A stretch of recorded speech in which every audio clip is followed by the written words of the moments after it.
ગુજરાત શહેરમાં વિકાસની વધુ એક પહેલ હયાતની વાડીમાં સફાઈ અભિયાનથી વિસ્તાર ઝળહળી ઉઠ્યો। ગુજરાત શહેરના હયાતની વાડી વિસ્તારમાં આવેલ ડોક્ટર ઝાકીર હુસેન સ્કૂલ સામે આજે વોર્ડ નંબર 7ના કાઉન્સિલર અપેક્ષાબેન નૈનેશ કુમાર સોનીના માર્ગદર્શન હેઠળ નગરપાલિકાના સ્ટાફ દ્વારા વિશેષ સફાઈ અભિયાન હાથ ધરવામાં આવ્યું હતું। આ અભિયાન દરમિયાન સમગ્ર વિસ્તારની સફાઈ કરવામાં આવી હતી, જેના કારણે હયાતની વાડીનો વિસ્તાર સ્વચ્છ અને સુંદર બની ઝળહળી ઉઠ્યો હતો। સ્થાનિક રહીશોએ પણ આ કામગીરીને બિરદાવી કાઉન્સિલરની કામગીરીની પ્રશંસા કરી હતી।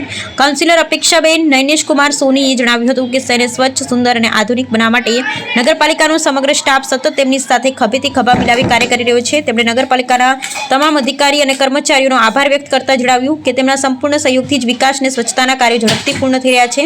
તેમણે વધુમાં જણાવ્યું કે શહેરે ડિજિટલ ગોધરા બનાવવા માટે પણ સતત પ્રયત્નો કરવામાં આવી રહ્યા છે અને તેમાં નાગરિકોનો સહયોગ પણ એટલો જ મહત્વપૂર્ણ છે। સ્થાનિક લોકોએ પણ કાઉન્સિલરને ભવિષ્યમાં વધુ વિકાસલક્ષી કાર્યો કરવા માટે પ્રોત્સાહિત કર્યા હતા અને તેમની કામગીરીની પ્રશંસા કરી। સ્વચ્છતા, વિકાસ અને જનસહભાગિતાના આવા પ્રયાસો ગુજરાત શહેરને વધુ સુંદર, સ્વચ્છ અને આધુનિક બનાવવાની દિશામાં મહત્વપૂર્ણ સાબિત થઈ રહ્યા છે।